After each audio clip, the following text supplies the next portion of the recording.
UNTV live, हम हैं आपकी आवाज। नमस्कार, UNTV लाइव में आप सभी का स्वागत है। मैं हूं प्रगति बचोली।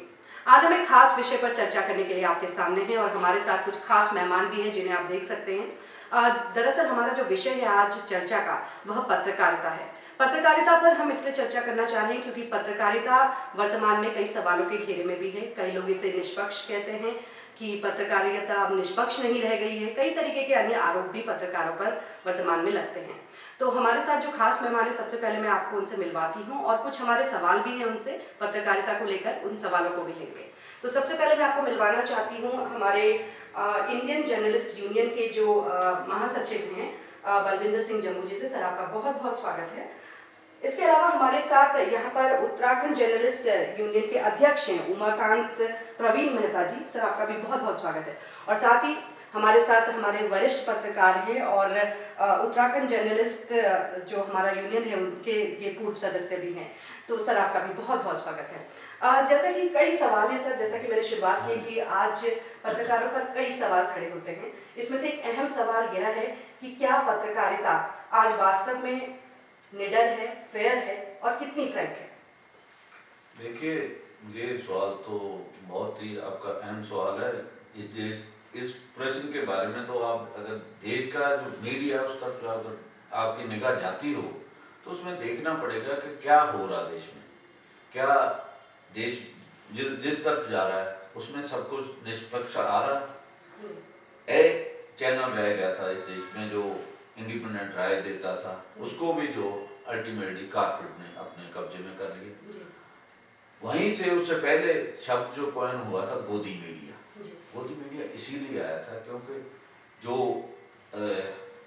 राज करती पार्टी है उसका और देश के जो कारपोरेट है उसका मीडिया पे ऑलमोस्ट कब्जा हो चुका है। वो उसमें एक बात जो उनके ही इंटरेस्ट की ज्यादातर बातें आती हैं, आम जनता उनके सवाल कम, उनकी आवाज कम सुनाई देती है। इस तरह जब हम देखते हैं कि मीडिया की जो राइट्स हुई है, मीडिया को एक वर्किंग जर्नलिस्ट एक्ट था वो भी नहीं रहा। अगर वो एक्ट नहीं रहा तो उसी की वजह से जो हमारी फ्रीडम है वो भी नहीं रही। कल को किसी को निकाल दिया जाता है, रिट्रेंचमेंट होती है, तो किस आधार पे फाइट करेगा? ये खत्म हुआ। फिर कोरोना में जर्नलिस्टों को कहा गया कि पत्रकार जो है ये भी कोरोना वॉरियर है, लेकिन 750 जर्नलिस्ट इस दौर में मरा, उनकी मौत हुई, किसी को जो वो सहूलत नहीं मिली। तो हम इसके लिए ये जर्नलिस्ट यूनियन ने फाइट किया। तो उसके बाद जाकर किसी स्टेट ने 2 लाख दिया, 5 लाख, किसी ने 10 लाख। मतलब जो कोरोना वॉरियर का मामला था, जो पीएम ने कहा, देश के राष्ट्रपति ने कहा, उसको ऑनर ही नहीं किया गया। ऐसी स्थिति है। फिर इस दौर में जो पहले रेगुलर जॉब होती थी जर्नलिस्ट की, अब सभी जगह पे बड़े पैमाने पे कॉन्ट्रैक्ट आ गया है। ठेकेदारी से प्रथा जो होने लगी, उसमें ठेकेदारी आने से हायर एंड फायर की पॉलिसी आ गई। जो भी जर्नलिस्ट थोड़ा बहुत अपना रजिस्ट करता है उसको तभी फायर कर दिया जाता है। एक सवाल मैं उमाकांत जी से भी लूंगी। सर, जैसा कि आप उत्तराखंड में हैं, अगर उत्तराखंड राज्य की बात करें तो जिस तरीके से सर ने बताया कि एक गोदी मीडिया वाला कॉन्सेप्ट चल रहा है और हर कोई यही बोल भी रहा है, अगर पब्लिक की बात करें उत्तराखंड में आप क्या देख रहे हैं कि क्या इस तरीके का कॉन्सेप्ट कुछ ना कुछ उत्तराखंड में भी अब बनता नजर आ रहा है, गोदी मीडिया कॉन्सेप्ट जो हम बोलते हैं? देखिए, अगर हम अभी मीडिया की बात करें तो सवाल उत्तराखंड का नहीं है, पूरे देश का एक पैटर्न चल रहा है अभी पत्रकारिता का। और अभी जैसे जम्मू साहब ने कहा, जो बड़े घराने हैं, जो मेन स्ट्रीम मीडिया है, वो उनके जो बड़े हाउसेस हैं वो बड़े घरानों के हाथ में है। और पत्रकारिता अब कैसे चलती है कि अगर आप जिस मालिक की नौकरी कर रहे हैं तो वो जो चाहता है पत्रकार वो लिखता है, वो दिखाता है। तो अभी इसलिए क्या है कि अगर निष्पक्ष पत्रकारिता की बात करें, अगर अभी हम अखबारों को, बड़े अखबारों को या न्यूज चैनल्स को देखें तो हम देखेंगे कि वो सरकार के खिलाफ ना लिखने का ना बोलने का कोई उनमें साहस नहीं है। तो अभी जो पत्रकारिता या मीडिया का जो अब लोगों पे जो उनके एक इमेज जा रही है वो ये है कि वो दिखाते हैं जो सरकार चाहती है। और बहुत पुराना एक बहुत बड़ा इंग्लिश का मीडिया हाउस होता था, तो उनके डायरेक्टर ने बहुत पहले ये कहा था कि हमारा जो मेन काम है, मुख्य काम है, वो विज्ञापन है। तो मतलब ये था कि हम न्यूज बीच में अखबारों में न्यूज छप जाती है, तो अब उसी कॉन्सेप्ट पे जो है मीडिया चल रही है, पत्रकारिता चल रही है। दूसरे जम्मू साहब ने बात की सोशल मीडिया की, तो अभी ये है कि जो सोशल मीडिया है या अभी जैसे यूट्यूब चैनल्स आ गए हैं, बहुत सारे पोर्टल्स आ गए हैं, तो उनमें फिर भी एक उन्हें लिबर्टी है और वो लोग जो न्यूज को, हालांकि अनसेंसर्ड होता है उसमें, तो बहुत बार ऐसी न्यूज आ जाती है जिसका आधार नहीं होता, लेकिन फिर भी काफी चीजें सोशल मीडिया से लोगों के सामने आ रही है। और जो मेन स्ट्रीम मीडिया है उसके ऊपर से अभी लोगों का विश्वास नहीं है, चाहे वो हम उत्तराखंड की बात करें या पूरे देश की बात करें। बिल्कुल सही बात है। रावत जी, मैं आपसे भी एक सवाल लेना चाहूंगी कि जैसा कि उमाकांत जी ने बताया है कि ये जो मीडिया गोदी मीडिया की तरफ बढ़ रहा है, उसकी वजह से लोगों का विश्वास खत्म हो रहा है। क्या कहना चाहेंगे, अगर यही हाल रहा तो आने वाले समय में मीडिया का स्तर क्या रह जाएगा? देखिए, संसार जो है परिवर्तनशील है, this is the law of nature. तो जो पहले होता था, 40-45 साल पहले जो हम लोगों ने शुरू किया था, तब परिस्थितियाँ बिल्कुल भिन्न थी और आज बिल्कुल भिन्न। तब सोच भी नहीं सकते थे कि हम टेलीफोन लेके जेब में लेके घूमेंगे। जब हम रिपोर्टिंग करते थे उस समय, तो हाथ से लिखा, फिर हमको तार टेलीग्राम होती थी, टेलीग्राम के बाद फिर जाके बड़ी मुश्किल से तब फैक्स आया, तब और सारी चीज़ें धीरे धीरे बदलता गया। और अब कभी हम ये भी नहीं सोच सकते हम जहाँ बैठे हुए हैं वहीं से हम रिपोर्टिंग कर लेंगे। आज अगर मैं यहाँ बैठा हूँ तो यहीं से मैं अपनी रिपोर्ट बना के और सीधे अपने अखबार को भेज दूँ। तो इतनी परिस्थितियाँ आ गई, हालात के साथ बदल गए हैं, तो इस पत्रकारिता में बदलाव आना है। आज जो पत्रकारिता में जो बाजारवाद आ गया है ना, पत्रकारिता के काम में हम लोगों ने किस परिस्थितियों में काम किया, आज भी करते हैं, लेकिन आज जैसे कॉर्पोरेट में होता है बिल्कुल वैसे ही हो रहा, पत्रकारिता भी वैसे ही हो रहा है। लोगों के उम्मीद, वो खर्चे भी ज्यादा हो गए, उनके एक्सपेक्टेशन ज्यादा हो गए, बड़े बड़े घराने बीच में आ गए। कोई आम आदमी कोई मीडिया हाउस चला नहीं सकता, तो जो मीडिया हाउस चलाएगा वो बड़ा उद्योगपति होगा।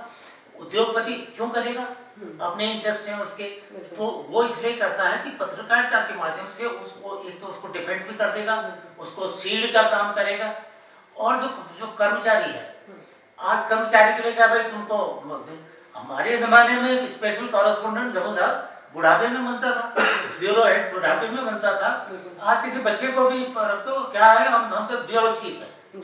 तो ब्यूरो चीफ का मतलब आप जितना अपने मालिक को कमा के दे रहे हैं, है ना, उस हिसाब से आपका पदोन्नति हो जाएगी। आपका टैलेंट क्या है वो नहीं देखा जाता। आप अपने ऑर्गेनाइजेशन के लिए कितना कमा के दे रहे हैं वो आपके लिए इम्पोर्टेंट है।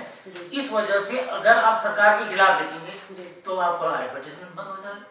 हमको नौकरी छोड़नी पड़ी, बोला गया कि इनको हटाओ एडिटर के पद से। तब जाके 2016 में मेरे को इसलिए छोड़नी पड़ी, मैं कहा जब तक मैं इस अखबार का संपादक रहूंगा तब तक इसका भट्टा बैठ जाएगा।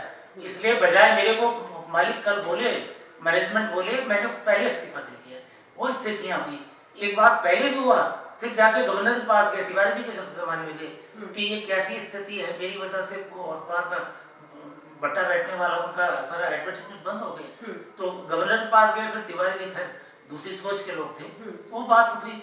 तो ऐसे हालात जो हो रहे हैं, आपको उसकी जिम्मेदारी एडवर्टाइजमेंट हो गया, रेवेन्यू कैसे आएगा, तो वो सारी कैसे आप फेयर हो सकते हैं, कैसे फ्रैंक हो सकते हैं। और आज के जमाने पिछले 8 सालों में तो हालत ये हो गई है, हमने इमरजेंसी भी देखी है, और शायद इमरजेंसी की वजह से प्रतिकार हुआ कि बनो, पत्रकार बनो, लिखो, कभी तो आएगा, कभी सुबह तो आएगी, तो आया अटेस्ट टाइम लिखते रहे उस समय। लेकिन आज हालत डिफरेंट है, आज वही नहीं, आज बहुत ही मतलब घोषित इमरजेंसी है, और आप लिखते हैं तो आपको आप अटी सोशल हो जाएंगे। सवाल मेरे जहन में आ रहा है बलविंदर सर, आपसे पूछना चाहूंगी कि जिस तरीके से हमें जैसे रावत जी ने भी बताया कि एक तरीके से देखा जाए तो मीडिया प्रेशर में ही काम कर रहा है, तो अगर हम बात करें मीडिया का ये प्रेशर कैसे कम हो सकता है, क्योंकि वो बात भी सही है कि जो मालिक है वो पैसा कमाना चाहता है, तो जो मालिक चाहेगा वही करना पड़ेगा।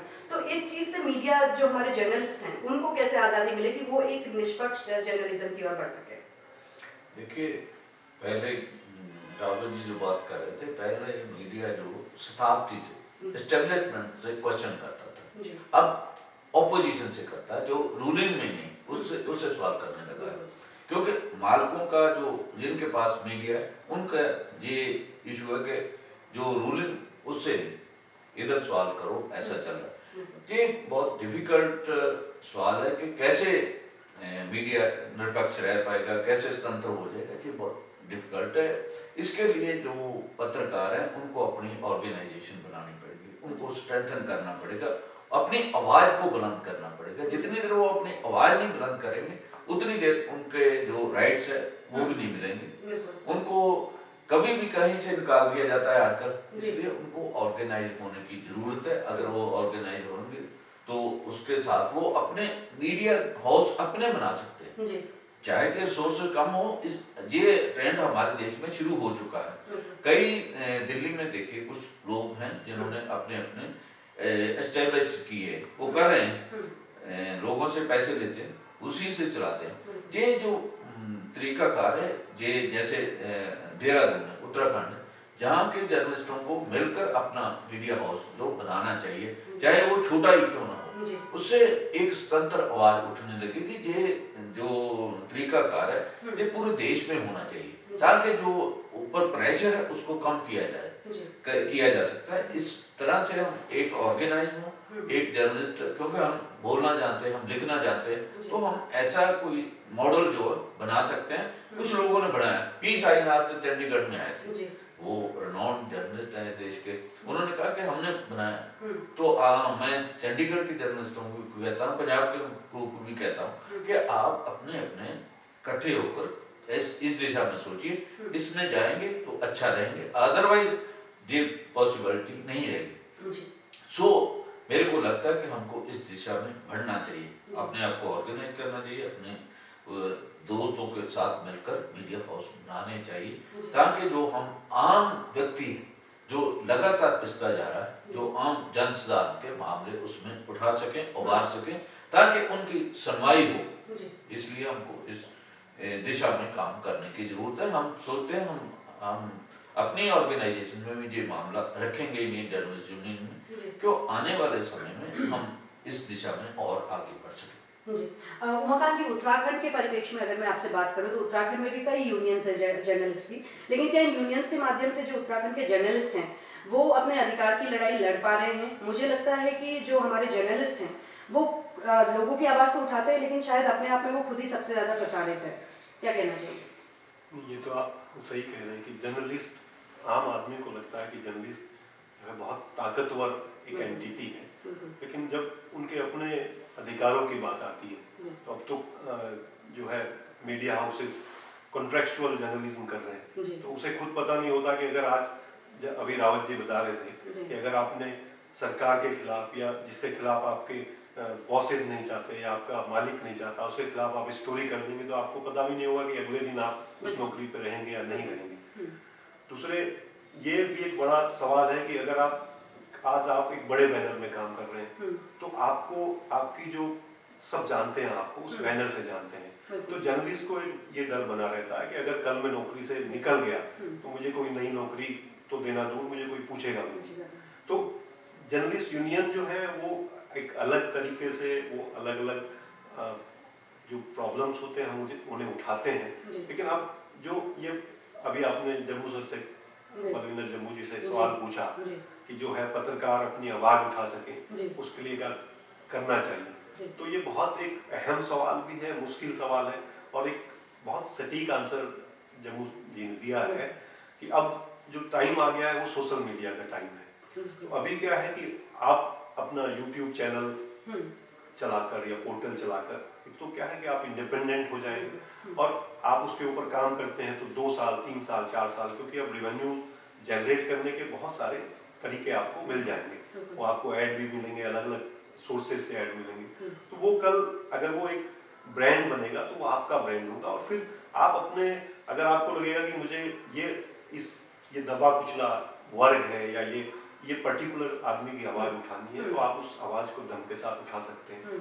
अभी सोशल मीडिया में हम देखें तो नेथन एंडरसन ने एक कंपनी बनाई, हिंडरसन कंपनी, और उसके पास अभी भी मैं और रावत जी अभी बात भी कर रहे थे कुछ दिन, 2-3 दिन पहले, तो खाली 5 लोग वो हैं, लेकिन उनकी रिसर्च टीम इतनी स्ट्रॉन्ग है कि अगर वो जिस चीज पे काम करते हैं उसे हिला के रख देते हैं। तो ये जर्नलिस्ट को चाहिए, अब अगर हमें इंडिपेंडेंट जर्नलिस्ट करनी है तो हमें चाहिए कि अभी हम अपने अपने मीडिया हाउसेस बनाए इंडिपेंडेंट, और अब ऐसा सोशल मीडिया के जरिए एक ऐसा प्लेटफॉर्म हम लोगों को मिल रहे हैं यूट्यूब के जरिए। और उसमें हालांकि अभी जम्मू साहब ने बताया था कि जैसे यूट्यूब चैनल्स हैं उनके ऊपर भी सरकार जो है चेक लगाना चाहती है, तो वो कह रहे हैं कि उसके खिलाफ आवाज भी उठाई जाए। हालांकि वो कुछ हद तक सही भी है, क्योंकि अभी सोशल मीडिया क्या है, वो एक अनगाइडेड मिसाइल भी है। तो अगर जैसे पहले होता था कि RNI है न्यूज़पेपर्स के लिए, तो एक आपको रेगुलेटरी अथॉरिटी जो है वो आपके साथ आपके पीछे है, तो वो एक हद तक तो जरूरी है। लेकिन अगर हम कहें कि किसी का भी कंटेंट जो है आप कभी भी हटा सकते हैं, तो उसे हमें चेक करना पड़ेगा। तो अभी समय की जरूरत ये है कि हम लोग जो है अपने इंडिपेंडेंट मीडिया हाउसेस के लिए जाएं, चाहे वो अभी छोटा, हम मीडिया हाउसेस को पहले कैटेगराइज करते थे कि छोटा मीडिया हाउस है या छोटा अखबार है, बड़ा, क्योंकि अब आपकी कलम में धार होनी चाहिए, क्योंकि छोटा बड़ा कुछ नहीं है। अब आपको सोशल मीडिया के जरिए आपको इतनी रीच मिल जाती है कि मुझे मालूम नहीं होता कि मेरी खबर कहाँ पढ़ी जाएगी। मैंने अगर उसमें दम है तो उसे आप इंडिया में नहीं, वो आप किसी भी कंट्री में वो फैल जाती है। तो अब ये जरूरत ये है कि हम अपने इंडिपेंडेंट मीडिया हाउसेस बनाएं, तो तभी हम अपनी आवाज को बुलंद कर सकेंगे, अपनी आवाज को हम बेरोक टोक रख पाएंगे। तो समय की कमी के चलते हम इस चर्चा को यहीं पर विराम देंगे, लेकिन जिस तरीके से आज हमें बताया गया है कि मीडिया के ऊपर किस तरीके के प्रेशर है, कैसे हमारे जर्नलिस्ट वर्तमान में काम कर रहे हैं, तो आप समझ रहे होंगे कि जो जर्नलिस्ट हैं वो खुद अपने आप में प्रेशर में हैं। और जहां तक सोशल मीडिया का सवाल है, तो सोशल मीडिया को वास्तव तौर पे एक नियंत्रण की जरूरत है, जिससे कि समाज में इसका कोई दुष्प्रभाव ना देखने को मिले। आपको हमारी ये चर्चा कैसी लगी, हमें लाइक और कमेंट करके जरूर बताइएगा। नमस्कार।